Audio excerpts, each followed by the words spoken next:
Segunda Carta aos Coríntios, capítulo 1. Paulo, apóstolo de Cristo Jesus pela vontade de Deus, e o irmão Timóteo, à Igreja de Deus que está em Corinto, com todos os santos de toda a Acaia. A vocês, graça e paz da parte de Deus nosso Pai e do Senhor Jesus Cristo. Bendito seja o Deus e Pai de nosso Senhor Jesus Cristo, Pai das misericórdias e Deus de toda a consolação, que nos consola em todas as nossas tribulações, para que, com a consolação que recebemos de Deus, possamos consolar os que estão passando por tribulações. Pois assim como os sofrimentos de Cristo transbordam sobre nós, também por meio de Cristo transborda a nossa consolação. Se somos atribulados, é para a consolação e salvação de vocês. Se somos consolados, é para a consolação de vocês, a qual lhes dá paciência para suportarem os mesmos sofrimentos que nós estamos padecendo. E a nossa esperança em relação a vocês está firme, porque sabemos que, da mesma forma como vocês participam dos nossos sofrimentos, participam também da nossa consolação. Irmãos, não queremos que vocês desconheçam as tribulações que sofremos na província da Ásia, as quais foram muito além da nossa capacidade de suportar, ao ponto de perdermos a esperança da própria vida. De fato, já tínhamos sobre nós a sentença de morte, para que não confiássemos em nós mesmos, mas em Deus que ressuscita os mortos. Ele nos livrou e continuará nos livrando de tal perigo de morte. Nele temos colocado a nossa esperança de que continuará a livrar-nos, enquanto vocês nos ajudam com as suas orações. Assim, muitos darão graças por nossa causa, pelo favor a nós concedido em resposta às orações de muitos. Este é o nosso orgulho. A nossa consciência dá testemunho de que nos temos conduzido no mundo, especialmente em nosso relacionamento com vocês, com santidade e sinceridade provenientes de Deus, não de acordo com a sabedoria do mundo, mas de acordo com a graça de Deus. Pois nada lhes escrevemos que vocês não sejam capazes de ler ou entender. E espero que, assim como vocês nos entenderam em parte, venham a entender plenamente que podem orgulhar-se de nós, assim como nos orgulharemos de vocês no dia do Senhor Jesus.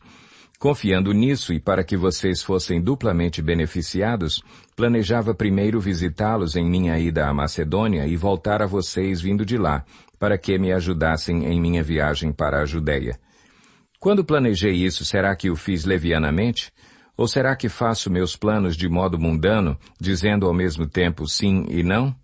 Todavia, como Deus é fiel, nossa mensagem a vocês não é sim e não, pois o Filho de Deus, Jesus Cristo, pregado entre vocês por mim e também por Silvano e Timóteo, não foi sim e não, mas nele sempre houve sim. Pois quantas forem as promessas feitas por Deus, tantas tem em Cristo o sim. Por isso, por meio dele, o Amém é pronunciado por nós para a glória de Deus. Ora, é Deus que faz que nós e vocês permaneçamos firmes em Cristo. Ele nos ungiu, nos selou como sua propriedade e pôs o seu Espírito em nossos corações como garantia do que está por vir. Invoco a Deus como testemunha de que foi a fim de poupá-los que não voltei a Corinto. Não que tenhamos domínio sobre a sua fé, mas cooperamos com vocês para que tenham alegria, pois é pela fé que vocês permanecem firmes. Capítulo 2. Por isso resolvi não lhes fazer outra visita que causasse tristeza. Pois se os entristeço, quem me alegrará senão vocês, a quem tenho entristecido? Escrevi como escrevi, para que, quando eu for, não seja entristecido por aqueles que deveriam alegrar-me. Estava confiante em que todos vocês compartilhariam da minha alegria, pois eu lhes escrevi com grande aflição e angústia de coração e com muitas lágrimas, não para entristecê-los, mas para que soubessem como é profundo o meu amor por vocês. Se um de vocês tem causado tristeza, não a tem causado apenas a mim, mas também, em parte, para eu não ser demasiadamente severo, a todos vocês. A punição que lhe foi imposta pela maioria é suficiente. Agora, ao contrário, vocês devem perdoar-lhe e consolá-lo, para que ele não seja dominado por excessiva tristeza. Portanto, eu lhes recomendo que reafirmem o amor que têm por ele.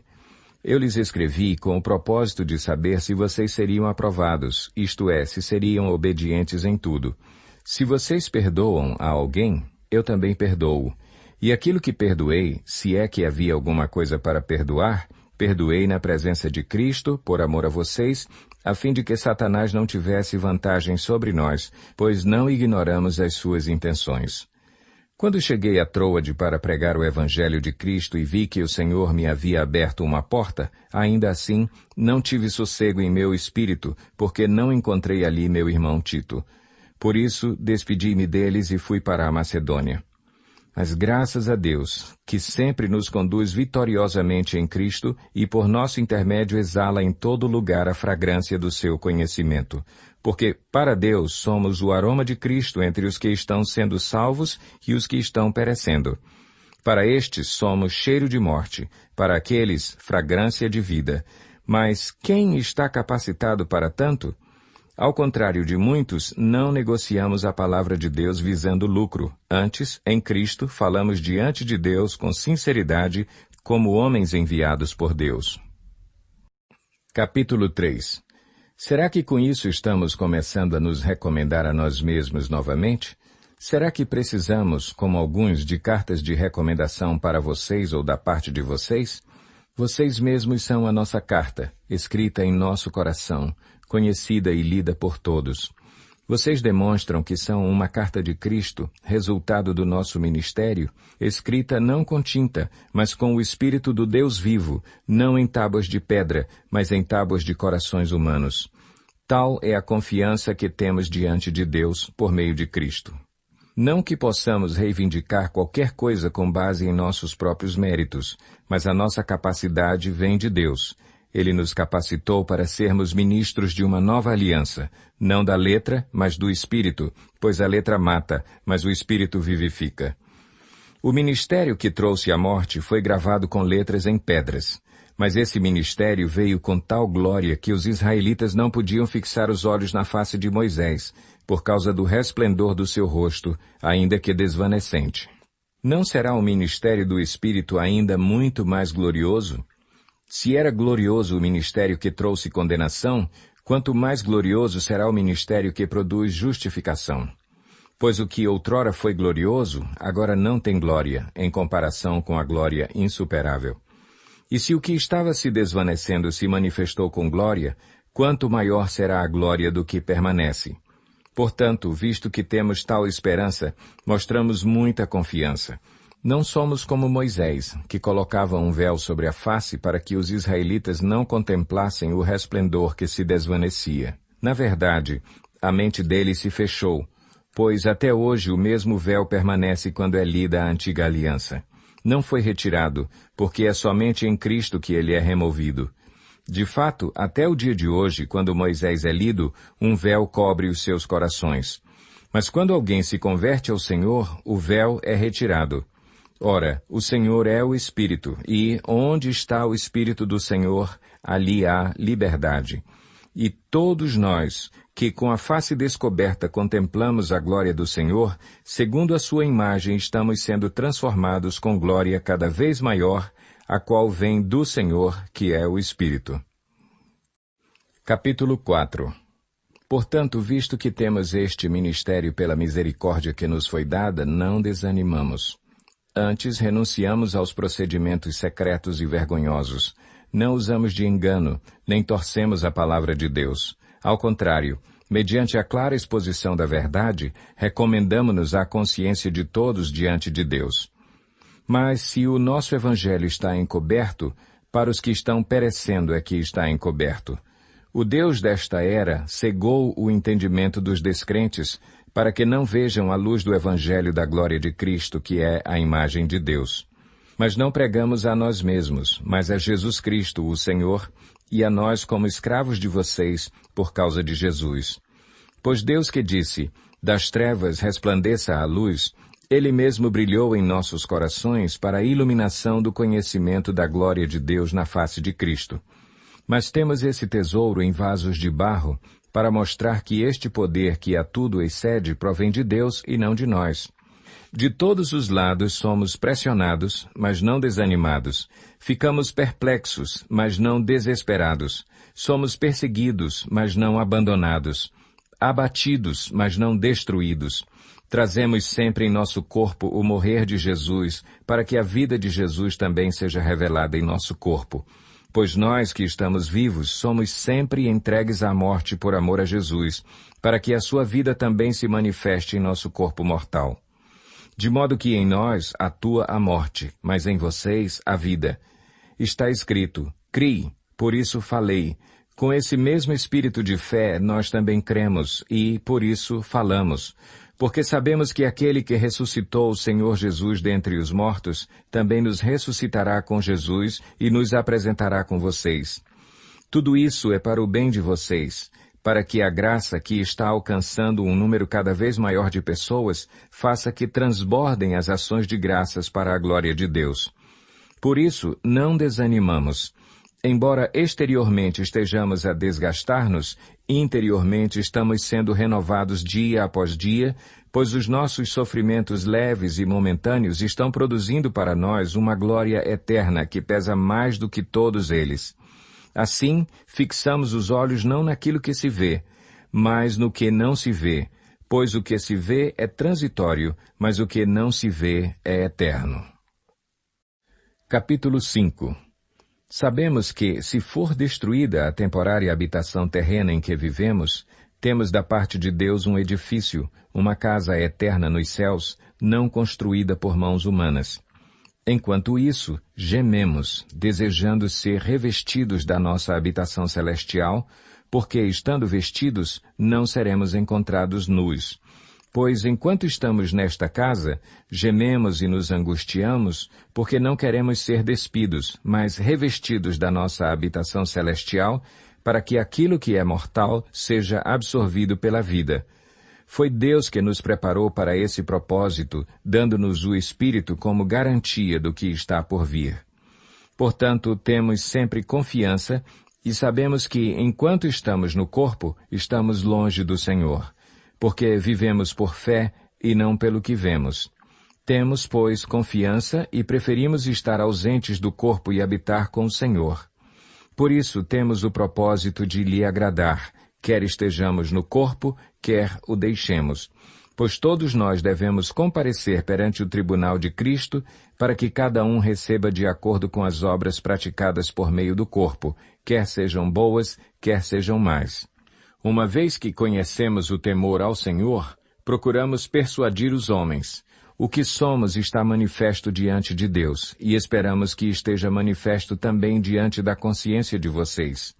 Não estamos tentando novamente recomendar-nos a vocês, porém lhes estamos dando a oportunidade de exultarem em nós, para que tenham o que responder aos que se vangloriam das aparências e não do que está no coração.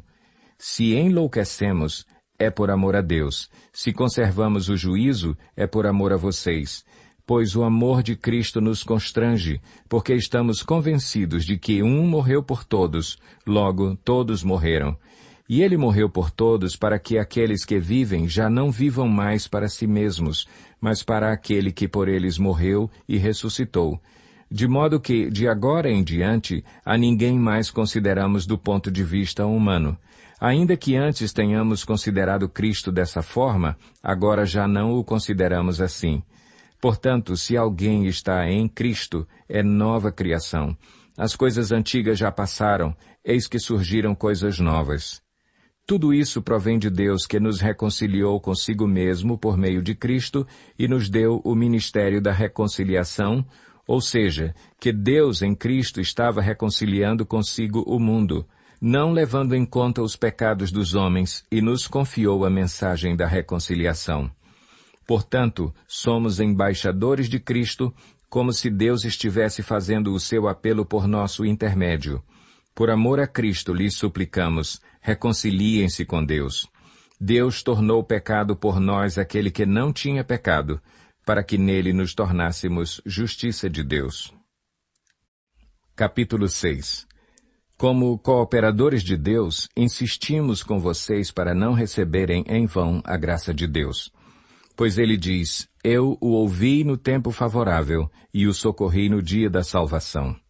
Digo-lhes que agora é o tempo favorável, agora é o dia da salvação.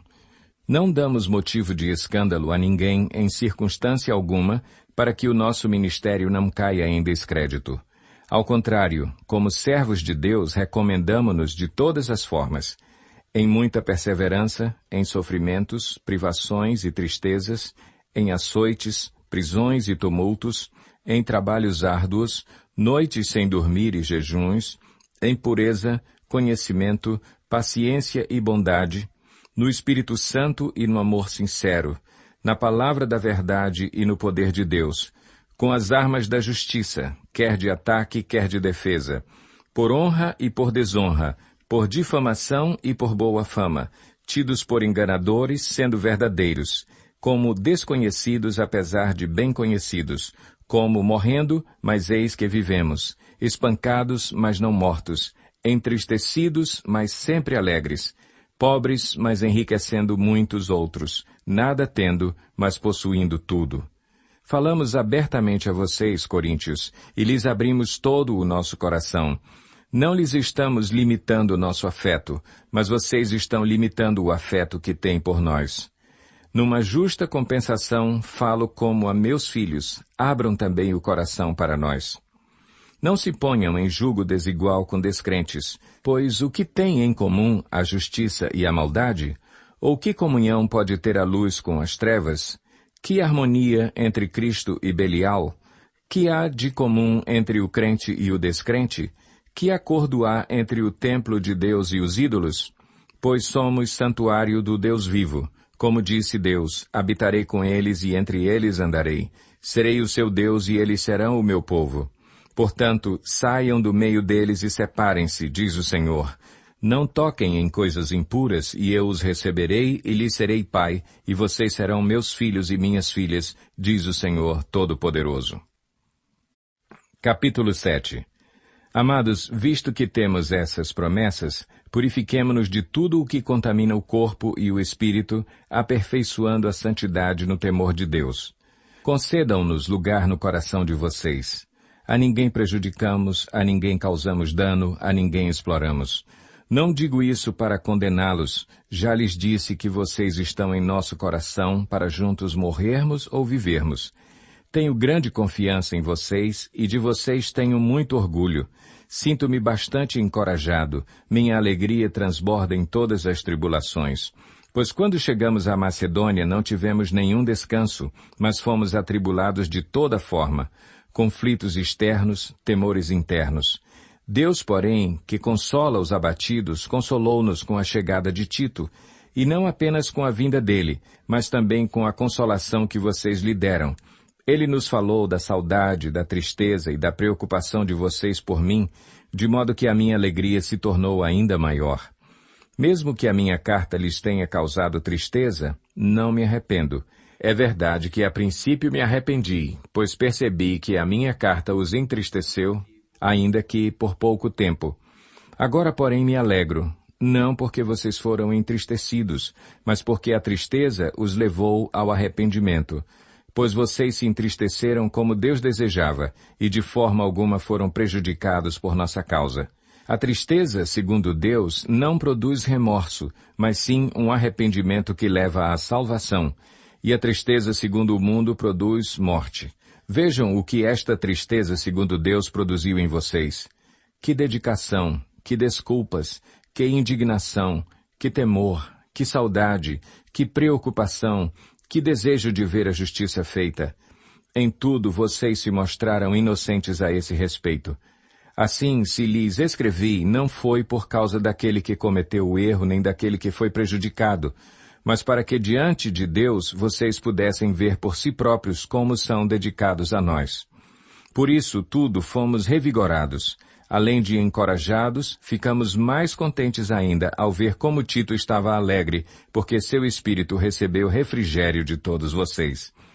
Eu lhe tinha dito que estava orgulhoso de vocês não me decepcionaram. Da mesma forma como era verdade tudo o que lhes dissemos, o orgulho que temos de vocês diante de Tito também mostrou-se verdadeiro. E a afeição dele por vocês fica maior ainda, quando lembra que todos vocês foram obedientes, recebendo-o com temor e tremor. Alegro-me por poder ter plena confiança em vocês. Capítulo 8. Agora, irmãos, queremos que vocês tomem conhecimento da graça que Deus concedeu às igrejas da Macedônia. No meio da mais severa tribulação, a grande alegria e a extrema pobreza deles transbordaram em rica generosidade. Pois dou testemunho de que eles deram tudo quanto podiam e até além do que podiam. Por iniciativa própria, eles nos suplicaram insistentemente o privilégio de participar da assistência aos santos.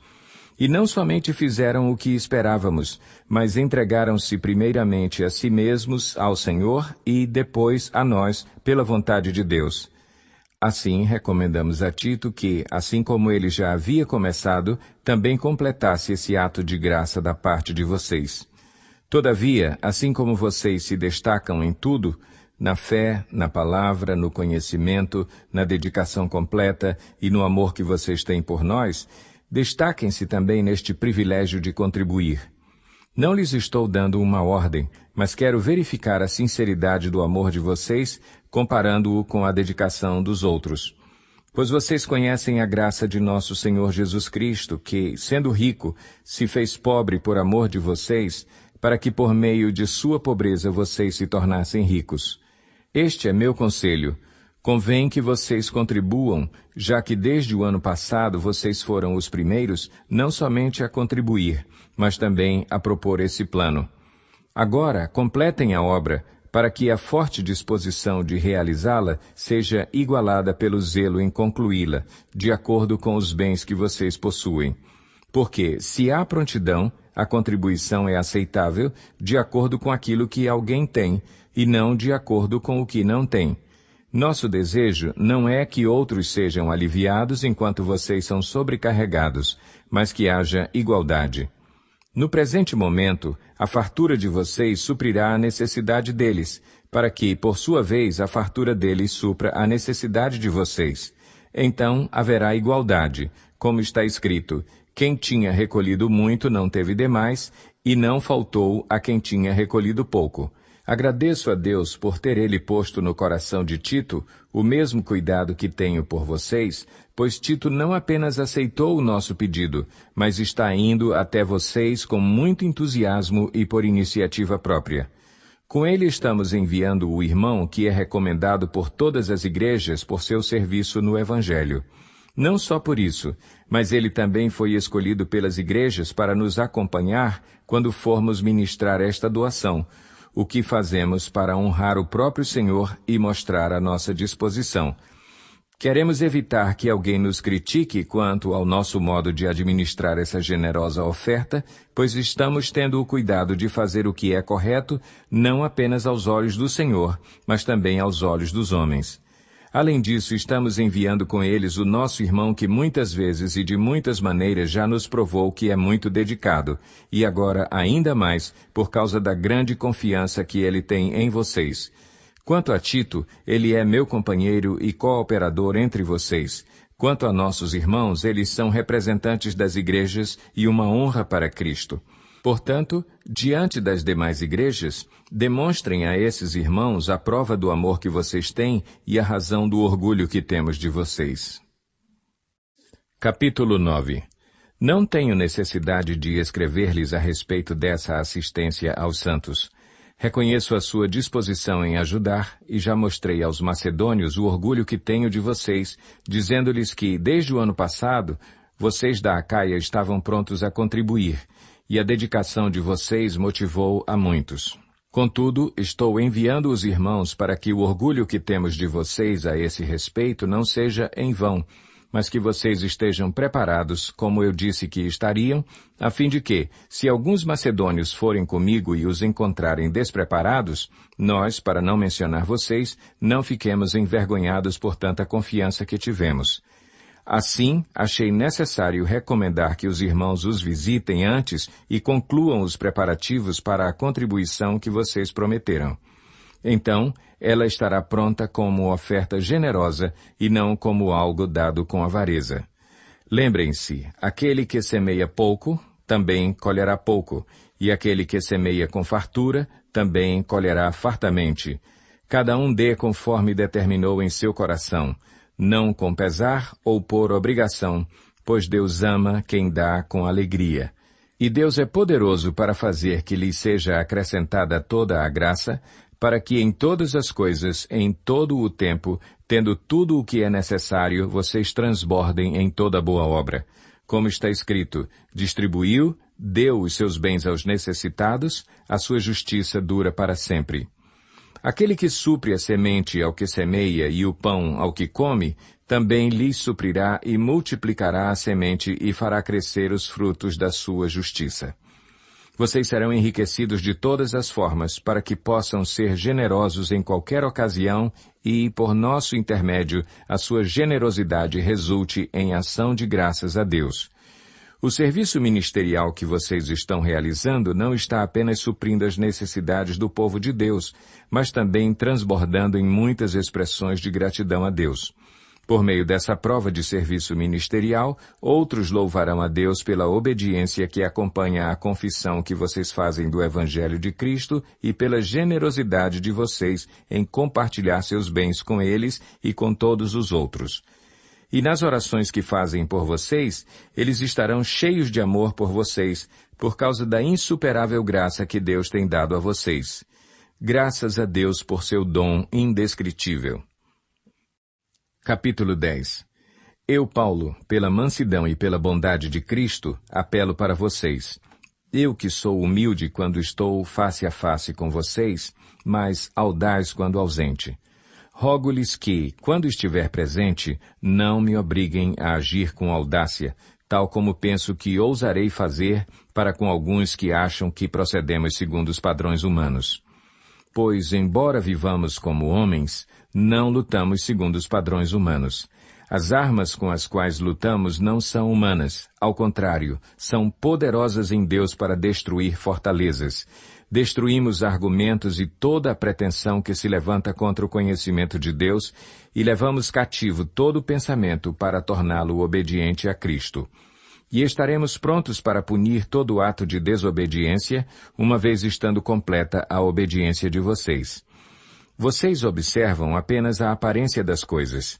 Se alguém está convencido de que pertence a Cristo, deveria considerar novamente consigo mesmo que, assim como ele, nós também pertencemos a Cristo. Pois, mesmo que eu tenha me orgulhado um pouco mais da autoridade que o Senhor nos deu, não me envergonho disso, pois essa autoridade é para edificá-los e não para destruí-los. Não quero que pareça que estou tentando amedrontá-los com as minhas cartas. Pois alguns dizem, as cartas dele são duras e fortes, mas ele pessoalmente não impressiona, e a sua palavra é desprezível. Saibam tais pessoas que aquilo que somos em cartas, quando estamos ausentes, seremos em atos quando estivermos presentes. Não temos a pretensão de nos igualar ou de nos comparar com alguns que se recomendam a si mesmos. Quando eles se medem e se comparam consigo mesmos, agem sem entendimento. Nós, porém, não nos gloriaremos além do limite adequado, mas limitaremos nosso orgulho à esfera de ação que Deus nos confiou, a qual alcança vocês, inclusive. Não estamos indo longe demais em nosso orgulho, como seria se não tivéssemos chegado até vocês, pois chegamos a vocês com o Evangelho de Cristo. Da mesma forma, não vamos além de nossos limites, gloriando-nos de trabalhos que outros fizeram. Nossa esperança é que, à medida que for crescendo a fé que vocês têm, nossa atuação entre vocês aumente ainda mais, para que possamos pregar o Evangelho nas regiões que estão além de vocês, sem nos vangloriarmos de trabalho já realizado em território de outro. Contudo, quem se gloriar, glorie-se no Senhor. Pois não é aprovado quem a si mesmo se recomenda, mas aquele a quem o Senhor recomenda. Capítulo 11. Espero que vocês suportem um pouco da minha insensatez. Sim, por favor, sejam pacientes comigo. O zelo que tenho por vocês é um zelo que vem de Deus. Eu os prometi a um único marido, Cristo, querendo apresentá-los a ele como uma virgem pura. O que receio, e quero evitar, é que assim como a serpente enganou Eva com astúcia, a mente de vocês seja corrompida e se desvie da sua sincera e pura devoção a Cristo. Pois, se alguém lhes vem pregando um Jesus que não é aquele que pregamos, ou se vocês acolhem um espírito diferente do que acolheram, ou um evangelho diferente do que aceitaram, vocês o toleram com facilidade. Todavia não me julgo nem um pouco inferior a esses superapóstolos. Eu posso não ser um orador eloquente, contudo tenho conhecimento. De fato, já manifestamos isso a vocês em todo tipo de situação.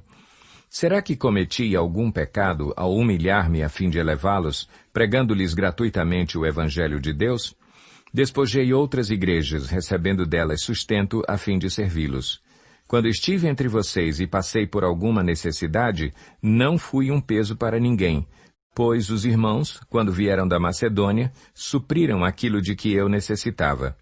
Fiz tudo para não ser pesado a vocês, e continuarei a agir assim. Tão certo como a verdade de Cristo está em mim, ninguém na região da Acaia poderá privar-me deste orgulho. Por quê? Porque não amo vocês? Deus sabe que os amo.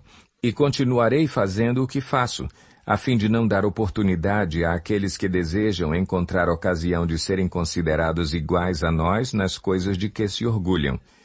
Pois tais homens são falsos apóstolos, obreiros enganosos, fingindo-se apóstolos de Cristo. Isto não é de admirar, pois o próprio Satanás se disfarça de anjo de luz. Portanto, não é surpresa que os seus servos finjam que são servos da justiça. O fim deles será o que as suas ações merecem. Faço questão de repetir. Ninguém me considere insensato. Mas se vocês assim me consideram, recebam-me como receberiam um insensato, a fim de que eu me orgulhe um pouco. Ao ostentar este orgulho, não estou falando segundo o Senhor, mas como insensato.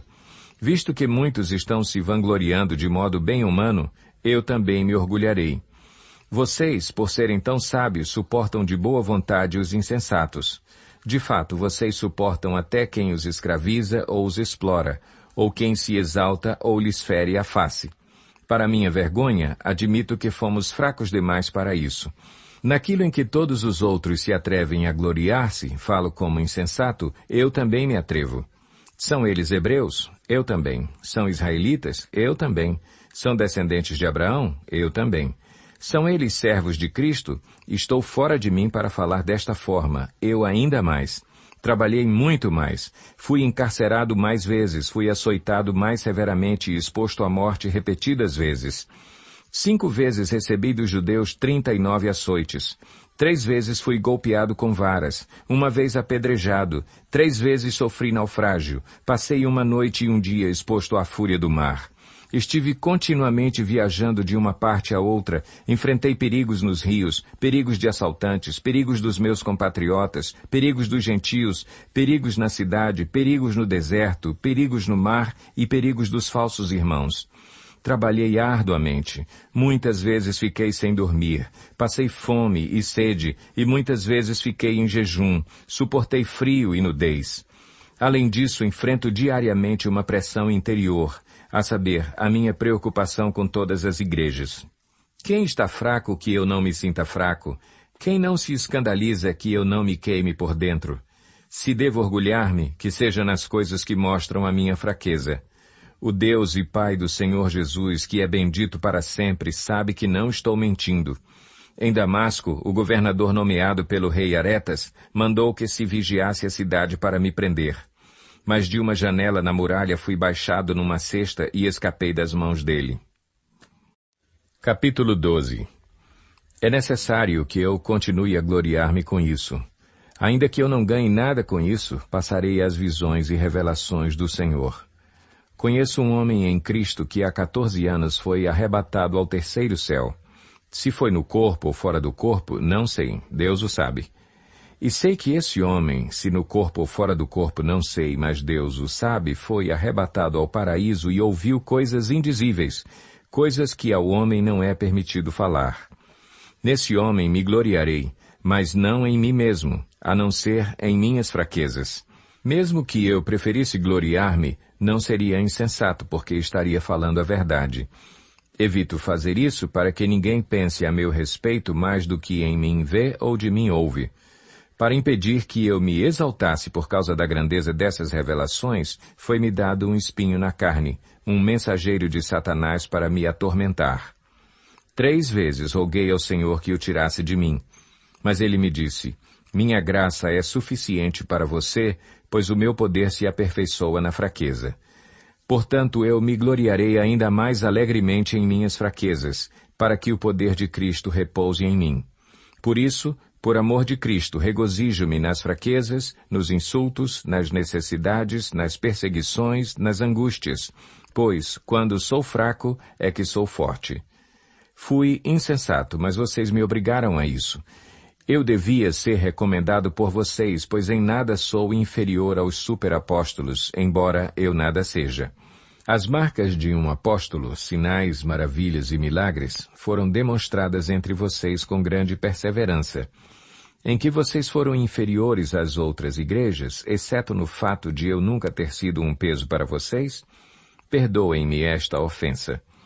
Agora estou pronto para visitá-los pela 3ª vez, e não lhes serei um peso, porque o que desejo não são os seus bens, mas vocês mesmos. Além disso, os filhos não devem ajuntar riquezas para os pais, mas os pais para os filhos. Assim, de boa vontade, por amor de vocês, gastarei tudo o que tenho e também me desgastarei pessoalmente. Visto que os amo tanto, devo ser menos amado? Seja como for, não lhes tenho sido um peso. No entanto, como sou astuto, eu os prendi com astúcia. Porventura eu os explorei por meio de alguém que lhes enviei? Recomendei a Tito que os visitasse, acompanhado de outro irmão. Por acaso Tito os explorou? Não agimos nós no mesmo espírito e não seguimos os mesmos passos? Vocês pensam que durante todo este tempo estamos nos defendendo perante vocês? Falamos diante de Deus como alguém que está em Cristo, e tudo o que fazemos, amados irmãos, é para fortalecê-los. Pois temo que, ao visitá-los, não os encontre como eu esperava, e que vocês não me encontrem como esperavam. Temo que haja entre vocês brigas, invejas, manifestações de ira, divisões, calúnias, intrigas, arrogância e desordem. Receio que, ao visitá-los outra vez, o meu Deus me humilhe diante de vocês e eu lamente por causa de muitos que pecaram anteriormente e não se arrependeram da impureza, da imoralidade sexual e da libertinagem que praticaram. Capítulo 13. Esta será a minha 3ª visita a vocês. Toda questão precisa ser confirmada pelo depoimento de 2 ou 3 testemunhas. Já os adverti quando estive com vocês pela 2ª vez. Agora, estando ausente, escrevo aos que antes pecaram e aos demais. Quando voltar, não os pouparei, visto que vocês estão exigindo uma prova de que Cristo fala por meu intermédio. Ele não é fraco ao tratar com vocês, mas poderoso entre vocês. Pois, na verdade, foi crucificado em fraqueza, mas vive pelo poder de Deus. Da mesma forma, somos fracos nele, mas pelo poder de Deus viveremos com ele para servir vocês. Examinem-se para ver se vocês estão na fé. Provem-se a si mesmos. Não percebem que Cristo Jesus está em vocês? A não ser que tenham sido reprovados. E espero que saibam que nós não fomos reprovados. Agora, oramos a Deus para que vocês não pratiquem mal algum. Não para que os outros vejam que temos sido aprovados, mas para que vocês façam o que é certo, embora pareça que tenhamos falhado. Pois nada podemos contra a verdade, mas somente em favor da verdade. Ficamos alegres sempre que estamos fracos e vocês estão fortes. Nossa oração é que vocês sejam aperfeiçoados. Por isso escrevo estas coisas, estando ausente, para que quando eu for não precise ser rigoroso no uso da autoridade que o Senhor me deu para edificá-los e não para destruí-los. Sem mais, irmãos, despeço-me de vocês. Procurem aperfeiçoar-se, exortem-se mutuamente, tenham um só pensamento, vivam em paz. E o Deus de amor e paz estará com vocês. Saúdem uns aos outros com beijo santo. Todos os santos lhes enviam saudações. A graça do Senhor Jesus Cristo, o amor de Deus e a comunhão do Espírito Santo sejam com todos vocês.